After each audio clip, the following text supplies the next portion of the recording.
landed at Daniel 01 Des Airport. We are pleased to inform you that we have landed ahead of schedule. For your safety, please remain seated until the seatbelt sign is switched on. Be careful when opening the overhead compartment and please ensure that you have all your personal belongings with you before leaving the aircraft. It was a pleasure having you on board and look forward to serving you again. On behalf of Airasia, Captain Mark Galasino, First Officer Prince Utang, and the rest of the crew members, we would like to say thank you for flying with us. For passengers traveling with infants and were given infant life tests, please return them to the cabin crew upon the plane. Thank you. Sa mga malaming panahon, kalalapag lang po natin sa Daniel 01 Des Airport.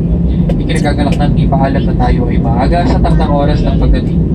Para naman sa inyong kaligtasan, manatiling nakaupo hanggang plano ay hindi kaganap na nakahinto at kayo nabigyan na ng pahintulot na bumaba.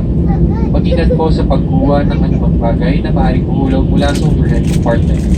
At bago po kayo bumaba, tiyaking na sa inyo ng lahat ng inyong kalamitan. Isang parangalang di po pagsilbihan na sa namin na muli tayo magkikita sa inyong susunod na paglalakbay. Sa ngalan ng Airasia, di Kapitan Mark Galasino, unang official Prince Utang at lahat ng aming kasama. Kami po ay malugod na nagpapasalamat sa pagtakilig sa amin at sa mga malamig panahon na may dalang sanggol at nabigyan ng infant life vest.